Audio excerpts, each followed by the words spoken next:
മസ്കറ്റിൽ ചികിത്സയിലിരിക്കെ മരിച്ച തിരുവനന്തപുരം സ്വദേശി നമ്പി രാജേഷിന്റെ മൃതദേഹവുമായി എയർ ഇന്ത്യ ഓഫീസിന് മുന്നിൽ നടത്തിയ സമരം ബന്ധുക്കൾ അവസാനിപ്പിച്ചു. സംസ്കാര ചടങ്ങുകൾക്ക് ശേഷം എയർ ഇന്ത്യ അധികൃതരുമായി വീണ്ടും ചർച്ച നടത്തും.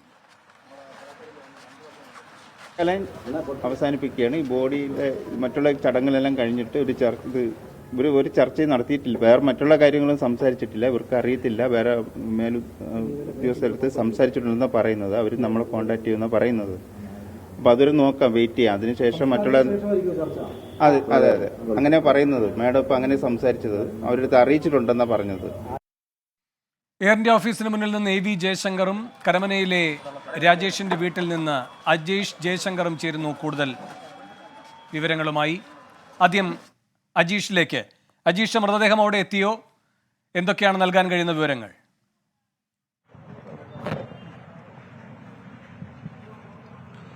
വേണു, നമ്പി രാജേഷിന്റെ മൃതദേഹം ഇപ്പോഴാണ് ഇവിടെ കരമനയിലെ നെടുങ്ങാടുള്ള വീട്ടിൽ എത്തിച്ചത്. ആംബുലൻസിലാണ് എത്തിച്ചത്. രാവിലെ തിരുവനന്തപുരം വിമാനത്താവളത്തിൽ മൃതദേഹം എത്തിച്ചെങ്കിലും പിന്നീട് അത് എയർ ഇന്ത്യ സാറ്റ്സ് ഓഫീസിൽ മുന്നിൽ വെച്ച് പ്രതിഷേധമുണ്ടായിരുന്നു. അതിനുശേഷം ഇപ്പോഴാണ് കരമനയിൽ താമസിച്ചിരുന്ന അദ്ദേഹത്തിന്റെ വാടക വീട്ടിലേക്ക് മൃതദേഹം എത്തിക്കുന്നത്. ഇവിടെ പൊതുദർശനത്തിന് ശേഷം ഉച്ചയ്ക്ക് 12 മണിയോടുകൂടി തൈക്കാടുള്ള സമുദായ ശ്മശാനത്തിലായിരിക്കും സംസ്കാര ചടങ്ങുകൾ നടക്കുക. നമുക്കിവിടെ ഈ ഒരു അന്തരീക്ഷം ഏതാണ്ട് ദുഃഖം തളം കെട്ടിക്കിടക്കുന്ന ഒരു അന്തരീക്ഷമാണ്.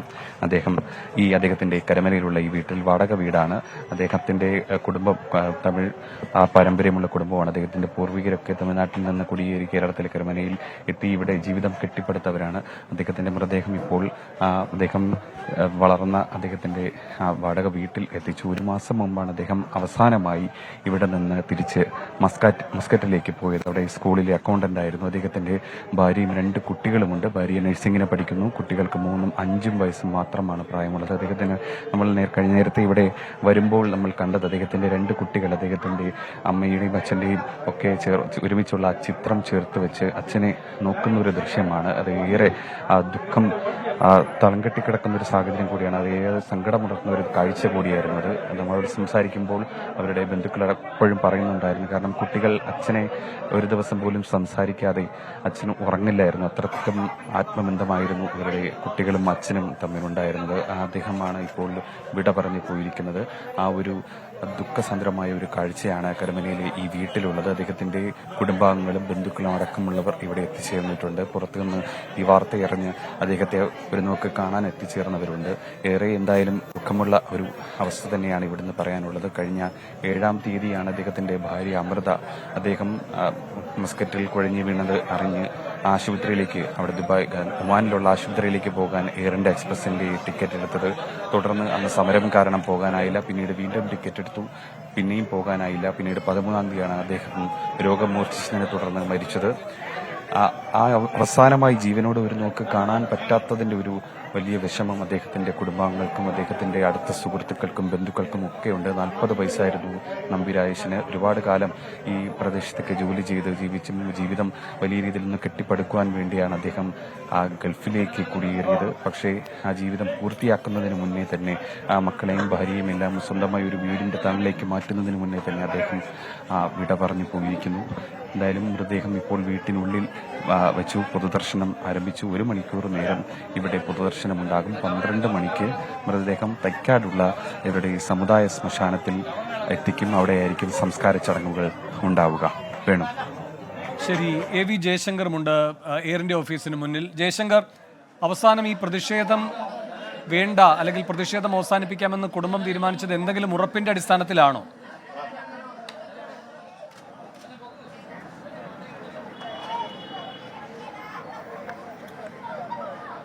അതായത് വേണു, ഏകദേശം 1 മണിക്കൂറിലധികമാണ് രാജേഷിന്റെ ബന്ധുക്കൾ എയർ ഇന്ത്യ ഓഫീസിന് മുന്നിൽ പ്രതിഷേധം നടത്തിയത്. ഇഞ്ചിക്കല്ലിലെ ഓഫീസിന് മുന്നിലായിരുന്നു പ്രതിഷേധം. ആദ്യഘട്ടത്തിൽ എയർ ഇന്ത്യ അധികൃതർ ചർച്ചയ്ക്കൊന്നും തന്നെ തയ്യാറായില്ല. പിന്നീട് പോലീസും മറ്റും എത്തിയതിനു ശേഷമാണ് ഈ അമൃതയുടെ പിതാവുമായി ഈ ബന്ധുക്കൾ എയർ ഇന്ത്യ അധികൃതർ ചർച്ചയ്ക്ക് തയ്യാറായത്. ഈ ചർച്ചയിൽ നിലവിലുണ്ടായിരിക്കുന്ന തീരുമാനം ആദ്യം ഈ സംസ്കാരം നടക്കട്ടെ. ഈ സംസ്കാര ചടങ്ങുകൾ നടത്തിയതിനു ശേഷം വിശദമായി രാജേഷിന്റെ ബന്ധുക്കളുമായി ചർച്ച നടത്താമെന്ന എയർ ഇന്ത്യ അധികൃതർ പോലീസിനും ഒപ്പം രാജേഷിന്റെ ബന്ധുക്കൾക്കും ഉറപ്പ് നൽകി. ഈ ഉറപ്പിന്റെ പുറത്താണ് എയർ ഇന്ത്യ ഓഫീസിന് മുന്നിൽ ഈ മൃതശരീരം വെച്ചുകൊണ്ടുള്ള പ്രതിഷേധം ഉൾപ്പെടെ ഇവർ അവസാനിപ്പിച്ചത്. ഈ അമൃതയുടെ പിതാവും നിലവിൽ പ്രതിഷേധം അവസാനിപ്പിച്ചിട്ടുണ്ട്. ഇവരെല്ലാം തന്നെയാണ് വീട്ടിലേക്ക് മടങ്ങിയത്. എന്തായാലും ഈ സംസ്കാര ചടങ്ങുകൾ ഉൾപ്പെടെ കഴിഞ്ഞതിന് ശേഷം ഇവർ ഈ വിഷയവുമായി ബന്ധപ്പെട്ട എയർ ഇന്ത്യക്ക് രേഖാമൂലം പരാതി നൽകും. ഒപ്പം എയർ ഇന്ത്യ അധികൃതരും ഇതുമായി ബന്ധപ്പെട്ട ചർച്ച നടത്തും. എന്തായാലും നിലവിൽ എയർ ഇന്ത്യയുടെ ഈ ഓഫീസിൽ നിന്ന്, ഇഞ്ചിക്കൽ ഓഫീസിൽ നിന്ന് ഈ വിവരം ഇവരുടെ കോർപ്പറേറ്റ് ഓഫീസിൽ ഉൾപ്പെടെ അറിയിച്ചിട്ടുണ്ട്. തക്കതായ വിഷയത്തിൽ പരിഹാരം ഉണ്ടാക്കാമെന്ന ഒരു ഉറപ്പ് അധികൃതർ നൽകി. എന്തായാലും ഈ സംസ്കാര ചടങ്ങുകൾ ഉൾപ്പെടെ കഴിഞ്ഞതിന് ശേഷം എയർ ഇന്ത്യ അധികൃതർ, എയർ ഇന്ത്യ എക്സ്പ്രസ് അധികൃതർ ഈ രാജേഷിന്റെ കുടുംബവുമായി ചർച്ച നടത്തും. വേണു, ജയശങ്കർ, ഈ കുടുംബം മാത്രമാണോ അവിടെ പ്രതിഷേധിക്കാൻ എത്തിയത്? 1 മണിക്കൂറിലധികം നീണ്ട പ്രതിഷേധമായിരുന്നു.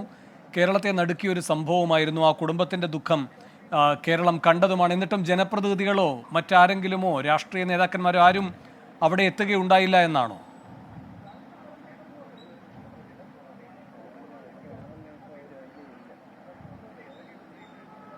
വേണു, ഇവിടെ രാജേഷിന്റെ അടുത്ത ബന്ധുക്കൾ മാത്രമാണ് ഉണ്ടായിരുന്നത്. അടുത്ത ബന്ധുക്കളുടെ വൈകാരികമായ പ്രതിഷേധമായിരുന്നു 1 മണിക്കൂറോളം ഇവിടെ നടന്നത്. അതിനപ്പുറത്തേക്ക് പോലീസ് എത്തി. ഒപ്പം എയർ ഇന്ത്യ അധികൃതരും ഇവിടെ ഉണ്ടായിരുന്നു. മറ്റ് ജനപ്രതിനിധികളോ മറ്റ് പൊതുരംഗത്തെ ആരും തന്നെ ഇവിടെ വന്നിട്ടുണ്ടായിരുന്നില്ല.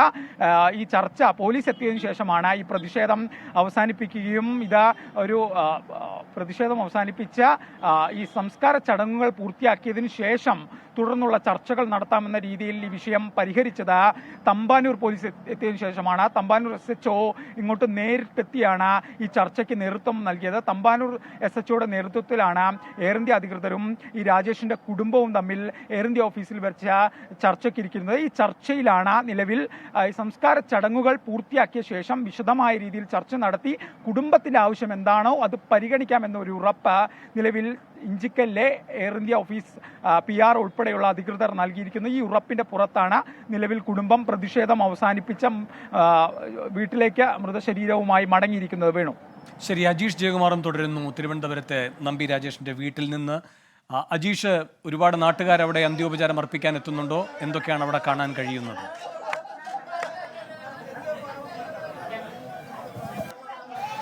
വേണു, എന്തായാലും ഈ കരമനയിലെ വീട്ടിൽ ദുഃഖസാന്ദ്രമായ ഒരു അവസ്ഥയാണ് ഉള്ളത്.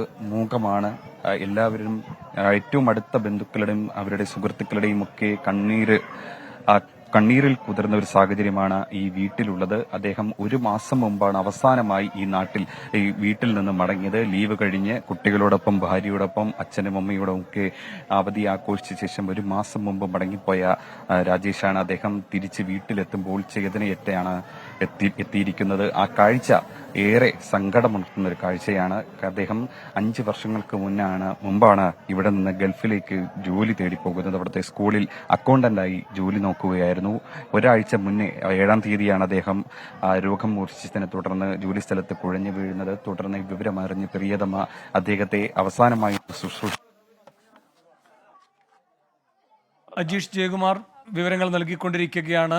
കരമനയിലെ നമ്പി രാജേഷിന്റെ വീട്ടിൽ നിന്നാണ് അജീഷ് വിശദാംശങ്ങൾ നൽകുന്നത്. 1 മണിക്കൂർ നീണ്ട പ്രതിഷേധത്തിന് ശേഷമാണ് ആ കുടുംബം ഇപ്പോൾ മൃതദേഹവുമായി കരമനയിലെ വാടക വീട്ടിലേക്ക് എത്തിയിരിക്കുന്നത്. അവിടെ ഏതാണ്ട് 1 മണിക്കൂറോളം പൊതുദർശനം, അതിനുശേഷം തൈക്കാട് ശാന്തി കവാടത്തിൽ 12 മണിയോടെ സംസ്കാരം എന്നാണ് നിശ്ചയിച്ചിരിക്കുന്നത്. എയർ ഇന്ത്യ അധികൃതരുമായി കുടുംബാംഗങ്ങൾ ചർച്ച നടത്തിയിരുന്നു. പക്ഷേ ഈ കാര്യത്തിലൊരു തീരുമാനമുണ്ടായിട്ടില്ല. ശവസംസ്കാര ചടങ്ങുകളടക്കം നടക്കട്ടെ, അതിനുശേഷം കാര്യങ്ങൾ വീണ്ടും ചർച്ച ചെയ്യാം എന്ന ഒരു ഉറപ്പാണ് എയർ ഇന്ത്യ അധികൃതർ ഇപ്പോൾ ആ കുടുംബത്തിന് നൽകിയിരിക്കുന്നത്. അജീഷ് ജയകുമാർ തുടരുന്നുണ്ട്. അജീഷ്, പറഞ്ഞോളൂ.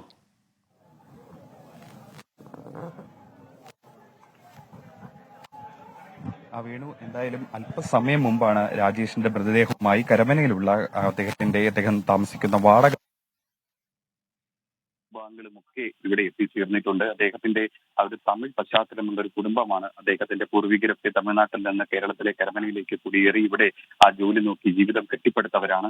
അദ്ദേഹം 5 വർഷം മുന്നെയാണ് ജീവിതത്തിന്റെ നല്ലൊരു ഭാഗം, അതായത് അദ്ദേഹത്തിന്റെ ഭാര്യ നഴ്സിംഗിന് പഠിക്കുകയാണ്. 2 പിഞ്ചു കുട്ടികളുണ്ട്. മൂത്ത മകൾക്ക് 5 വയസ്സും രണ്ടാമത്തെ ആൾക്ക് 3 വയസ്സും മാത്രമാണ് പ്രായമുള്ളത്. 2 ആൺകുട്ടികളാണ്. ഈ കുട്ടികളെ അവരെ ജീവിതമെല്ലാം നോക്കാൻ വേണ്ടിയാണ് അദ്ദേഹം പ്രവാസം സ്വീകരിച്ചത്. അദ്ദേഹം 5 വർഷം മുമ്പ് ഒമാനിലേക്ക് പറഞ്ഞത്. അവിടെ അദ്ദേഹം ഏറെ കാലമായി വീട്ടിൽ നിന്ന് അകന്നു നിൽക്കുന്നു ഉണ്ടെങ്കിൽ പോലും എല്ലാവരും വളരെ സന്തോഷത്തോടെ കഴിയുകയായിരുന്നു. ഇതിനിടയിലാണ് രോഗം വില്ലനായി എത്തുന്നത്. 7-ാം തീയതി അദ്ദേഹം കുഴഞ്ഞു വീണു. അതിനുശേഷം അദ്ദേഹത്തെ അവസാനമായി ഒന്ന് ശുശ്രൂഷിക്കാൻ കൂടെ നിൽക്കാൻ ഭാര്യ പെട്ടെന്ന് തന്നെ വിമാന ടിക്കറ്റ് എടുത്ത് ഒമാനിലേക്ക് പോകാൻ തീരുമാനിച്ചു. പക്ഷേ സമരം കാരണം പോകാനായില്ല. പിന്നീട് വീണ്ടും അവർ ഈ വിമാന ടിക്കറ്റ് എടുത്ത് പോകാൻ ശ്രമിച്ചെങ്കിലും ഈ സമരം കാരണം ഇനിയും പോകാനായില്ല. പക്ഷേ 13-ാം തീയതി വരുന്ന വാർത്ത തന്റെ പ്രിയനവൻ തങ്ങളെ വിട്ടുപോയി എന്നതൊരു ദുഃഖമായ വാർത്തയാണ് അവരെ തേടിയെത്തിയത്. അത് അവർ ഏറെ തളർത്തി കഴിഞ്ഞു. കാരണം 1 മാസം മുമ്പ് പോയ ആള് പെട്ടെന്ന് രോഗാവസ്ഥയിലായി ആശുപത്രി കിടക്കയിലാകുന്നു. അദ്ദേഹത്തെ ഒന്ന് ശുശ്രൂഷിക്കാനോ ഒന്ന് അവസാനമായി കാണാനോ ഒരു തുള്ളി വെള്ളം കൊടുക്കാൻ പോലും പറ്റാത്തൊരവസ്ഥ. അത് ഏറെ സങ്കടകരമായ ഒരു അവസ്ഥയാണ്. ആ അവസ്ഥയിലൂടെയാണ് കുടുംബം കഴിഞ്ഞ് കുറെ ദിവസങ്ങളായി കടന്നു പോയിക്കൊണ്ടിരുന്നത്. ഇന്ന് രാവിലെ മൃതദേഹം തിരുവനന്തപുരം വിമാനത്താവളത്തിൽ എത്തിച്ച ശേഷം സങ്കടമാണെന്നും പ്രതിഷേധമായി കണ്ടത് എയർ ഇന്ത്യ സാറ്റ്സ് ഓഫീസിൽ. അദ്ദേഹത്തിന്റെ ഭാര്യയുടെ അച്ഛനും അടക്കം മൃതദേഹവുമായി തിരുവനന്തപുരം ഇന്ത്യക്കലിലുള്ള എയർ ഇന്ത്യ സാറ്റ്സിന്റെ ഓഫീസിൽ പ്രതിഷേധിച്ചു. പിന്നീട് പോലീസ് എത്തി ഒത്തുതീർപ്പാക്കിയാണ് മൃതദേഹം ഇങ്ങോട്ടേക്ക് കൊണ്ടുവന്നത്. ഇവിടെ എത്തുമ്പോൾ അദ്ദേഹത്തിന്റെ അടുത്ത കുടുംബാംഗങ്ങളൊക്കെ ഇവിടെ അദ്ദേഹത്തിന്റെ മൃതദേഹം അവസാനമായി വരുന്നൊക്കെ കാണാൻ അന്ത്യോപചാരം അർപ്പിക്കാനൊക്കെ ഇവിടെ എത്തിച്ചേർന്നിട്ടുണ്ട്. ഒരുപാട് സുഹൃത്തുക്കളൊന്നും അദ്ദേഹത്തിന് ഉണ്ടായിരുന്നില്ല. കാരണം കൂടുതൽ കാലം ഒരുപാട് വർഷമായി വിദേശത്തുള്ള ആളായിരുന്നു. നാട്ടിൽ വരുമ്പോൾ അടുത്ത ബന്ധുക്കളും അല്ലെങ്കിൽ കുടുംബാംഗങ്ങളും ഒക്കെ മാത്രമായി സമയം ചെലവഴിച്ചിരുന്ന ഒരാളായിരുന്നു. നമ്മൾ കഴിഞ്ഞ ദിവസം ഇവിടെ ഈ വീട്ടിൽ വന്നപ്പോൾ നമ്മളൊരു കണ്ട ദൃശ്യമുണ്ട്. അദ്ദേഹത്തിന്റെ കുട്ടികൾ അദ്ദേഹത്തിന്റെ ചിത്രം വെച്ച് അച്ഛനെ നോക്കി ഇരിക്കുന്ന ചിത്രം, അച്ഛൻ എന്ന് പേരെടുത്ത് വിളിക്കുന്ന ഒരു ചിത്രം. അത് ഏറെ സങ്കടം ഉള്ള ഒരു കാഴ്ചയായിരുന്നു. അദ്ദേഹം എപ്പോഴും അദ്ദേഹത്തിന്റെ കുടുംബാംഗങ്ങൾ പറയുന്നത് പോലെ എല്ലാ ദിവസവും കുട്ടികളോട് രാത്രി ഫോണിൽ സംസാരിച്ച ശേഷമായിരിക്കും അദ്ദേഹവും കുട്ടികളും ഉറങ്ങാൻ പോകുന്നത്. അച്ഛനോട് സംസാരിച്ചില്ലെങ്കിൽ കുട്ടികൾ ഉറങ്ങില്ലായിരുന്നു. അത്രയ്ക്കും അടുപ്പമായിരുന്നു, അത്രയ്ക്കും ആത്മബന്ധമായിരുന്നു ഈ കുടുംബവും ഈ നമ്പി രാജേഷും തമ്മിലുണ്ടായിരുന്നത്. അദ്ദേഹത്തിന്റെ വേർപാട് ഈ കുടുംബത്തെ തന്നെ ഏറെ തളർത്തിയിരുന്നു. ഏക അത്താണിയാണ്, ഭാര്യ പഠിക്കുകയാണ്, മറ്റു വരുമാന മാർഗമൊന്നുമില്ല, വാടക വീടാണ്, സ്വന്തമായ ഒരു വീട് പോലും ഇല്ലായിരുന്നു. ഇതൊക്കെ സ്വപ്നം കണ്ടാണ് ആ മനുഷ്യൻ 5 വർഷം മുമ്പേ ഇവിടെ നിന്ന് ഗൾഫിലേക്ക് പറന്നത്. പക്ഷേ അദ്ദേഹത്തിന്റെ സ്വപ്നം ഒന്നും പൂർത്തീകരിക്കുന്നതിന് മുന്നേ ചേതനയേറ്റ് നാട്ടിൽ തിരിച്ചെത്താനായിരുന്നു വിധി എന്നുണ്ടായിരുന്നു. എന്തായാലും മൃതദേഹം ഇപ്പോൾ വീട്ടിനുള്ളിൽ വച്ചിരിക്കുന്ന അദ്ദേഹത്തിന്റെ ബന്ധുക്കളും അതേപോലെ തന്നെ കുടുംബാംഗങ്ങളും ഒക്കെ അന്ത്യോപചാരം അർപ്പിക്കുകയാണ്. 1 മണിക്കൂർ നേരം ഈ വീട്ടിൽ പൊതുദർശനം ഉണ്ടാവും. അതിനുശേഷം തൈക്കാടുള്ള സമുദായ ശ്മശാനത്തിലായിരിക്കും സംസ്കാര ചടങ്ങുകൾ നടക്കുക. എന്തായാലും ഇപ്പോഴും കുടുംബാംഗങ്ങളൊക്കെ തന്നെ ഇവിടെ അവരുടെ നിലവിളി നമുക്ക് പുറത്തു നിന്നാൽ കേൾക്കാം. അത്രയ്ക്കും ദുഃഖസാന്ദ്രമായ ഒരു സാഹചര്യമാണ്, ഒരവസ്ഥയാണ് ഈ കരമനയിലെ നെടുങ്കാടുള്ള ഈ വീട്ടിൽ നിന്ന് നമുക്ക് കാണാനാവുന്നത്. വേണു, അജീഷ്, ഈ എയർ ഇന്ത്യ അധികൃതർ ഉറപ്പ് നൽകിയിട്ടുണ്ട് എന്നൊക്കെയാണ് അമൃതയുടെ അച്ഛനും അതുപോലെ തന്നെ ഈ രാജേഷിന്റെ ബന്ധുക്കളും ഒക്കെ പറയുന്നത്. എന്തെങ്കിലും ഒരു പ്രതീക്ഷ കുടുംബത്തിനുണ്ടോ? ഈ കുടുംബം മുമ്പ് നേരത്തെ തന്നെ ഈ പറഞ്ഞുകൊണ്ടിരിക്കുന്നത് തങ്ങൾക്ക് നീതി കിട്ടണം എന്ന് തന്നെയായിരുന്നു. കാരണം ഇന്ന് രാവിലെ മുതൽ ഈ എയർ ഇന്ത്യ സാറ്റ്സിന് മുന്നിൽ സമരം ചെയ്യുമ്പോൾ അവരുടെ പ്രതിഷേധത്തിൽ നിന്ന് ഉണ്ടായിരുന്ന വാക്കുകൾ എന്ന് പറയുന്നത് തങ്ങളുടെ മകൻ ജീവിച്ചിരുന്നപ്പോൾ അവസാനമായി ഒരു നമുക്ക് കാണാൻ സാധിച്ചില്ല. അതിലൊരു അവസരം ഉണ്ടായിരുന്നിട്ട് പോലും അത് എയർ ഇന്ത്യയുടെ ഒരു സമരം കാരണം തങ്ങൾക്ക് അതിന് കഴിഞ്ഞില്ല. അവർ ആവശ്യപ്പെട്ട അന്ന് ഈ സമരം നടന്ന സമയത്ത് അദ്ദേഹം നമ്മുടെ ഈ ഭാര്യ അമൃതയുടെ പ്രതികരണം ഒക്കെ തേടിയതാണ്. ഒക്കെ അവരുടെ സാഹചര്യം വിവരിച്ചതാണ്. തങ്ങളുടെ ഭർത്താവ് അവിടെ ഗുരുതരാവസ്ഥയിൽ ചികിത്സയിൽ കഴിയുകയാണ്, നമുക്ക് അവിടെ എത്തണം, മറ്റാരും നോക്കാനൊന്നുമില്ല എന്നുള്ളൊരു സാഹചര്യം അവരുടെ സാഹചര്യം വെളിപ്പെടുത്തിയിട്ട് പോലും പറഞ്ഞിട്ട് പോലും തങ്ങൾക്ക് അങ്ങോട്ടേക്ക് മടങ്ങാൻ മറ്റൊരു വഴി പോലും ഏർപ്പെടുത്താതെ എയർ ഇന്ത്യ ജീവനക്കാർ അല്ലെങ്കിൽ എയർ ഇന്ത്യ വിമാന കമ്പനി തങ്ങളെ വഞ്ചിച്ചു എന്നൊരു ആക്ഷേപമാണ് ഇവർ ഉന്നയിച്ചു കൊണ്ടിരുന്നത്. പക്ഷേ ആ ഒരു ആവശ്യം തങ്ങൾക്ക് നീതി കിട്ടണം, ഇതിന് മറുപടി പറയണമെന്നൊരു ആവശ്യം ഉന്നയിച്ചുകൊണ്ടായിരുന്നു ഒരു അമൃതയുടെ അച്ഛനടക്കമുള്ളവർ കുടുംബാംഗങ്ങൾ ഇന്ന് എയർ ഇന്ത്യ സാറ്റ്സിന്റെ ഓഫീസിന്റെ മുന്നിൽ സമരം നടത്തിയത്. പക്ഷേ പോലീസ് ഇടപെട്ട് ഈ സമരം അവസാനിപ്പിച്ചു. അവർ അച്ഛൻ പറയുന്നത് അനുസരിച്ചിട്ടാണെങ്കിൽ ഈ സംസ്കാര ചടങ്ങുകൾക്ക് ശേഷം എയർ ഇന്ത്യ അധികൃതരുമായി ഈ ചർച്ച നടത്തും. ഈ ധാരണയിലാണ് പിന്നീട് ഈ സമരം അവസാനിപ്പിച്ച് ബന്ധുക്കൾ മൃതദേഹവുമായി ആംബുലൻസിൽ വീട്ടിലേക്ക് പുറപ്പെട്ടത്. എന്തായാലും നിലവിൽ ഈ മറ്റു കാര്യങ്ങളൊന്നും എയർ ഇന്ത്യ ജീവനക്കാർ സംസാരിച്ചിട്ട് അത് ഉയർന്ന ഉദ്യോഗസ്ഥരുമായി അല്ലെങ്കിൽ മേൽത്തട്ടിലുള്ള ഉദ്യോഗസ്ഥരുമായി ചർച്ച നടത്തിയതിനു ശേഷം മാത്രമായിരിക്കും പിന്നീട് ഇക്കാര്യത്തിൽ ഈ സംസ്കാരം ചടങ്ങുകളൊക്കെ പൂർത്തിയായതിനു ശേഷം കുടുംബാംഗങ്ങളുമായി സംസാരിച്ച് നഷ്ടപരിഹാരം അങ്ങനെ എന്തെങ്കിലുമുള്ള കാര്യത്തിൽ ഒരു തീരുമാനമുണ്ടാക്കും. എന്തായാലും അവർക്കുണ്ടായ നഷ്ടത്തിനൊന്നും പകരം വയ്ക്കാൻ എന്തായാലും എയർ ഇന്ത്യക്കാവില്ല. പക്ഷേ സഹായധനം പോലെ അല്ലെങ്കിൽ ധനസഹായം പോലെ എന്തെങ്കിലും ഒരു നഷ്ടപരിഹാരം ഈ കുടുംബത്തിന് എയർ ഇന്ത്യയിൽ നിന്ന് വാങ്ങിച്ചു നൽകാനുള്ള ഒരു നടപടി എന്തെങ്കിലും സർക്കാരിന്റെ തലത്തിൽ നിന്നും നടത്തേണ്ടതുണ്ട്. അതടക്കമുള്ള കാര്യങ്ങൾ എന്തായാലും സംസ്കാരത്തിന് ശേഷമായിരിക്കും ഉണ്ടാവുക. വേണം. ശരി, അജീഷ് ജയകുമാറും AV ജയശങ്കറുമാണ് വിശദാംശങ്ങൾ നൽകിയത്. നമ്പി രാജേഷിന്റെ മൃതദേഹം കരമനയിലെ വാടക വീട്ടിലെത്തിച്ചിരിക്കുകയാണ്. വേദനാജനകമായ മുഹൂർത്തമാണ് ആ കുടുംബത്തെ സംബന്ധിച്ച് ഇത്.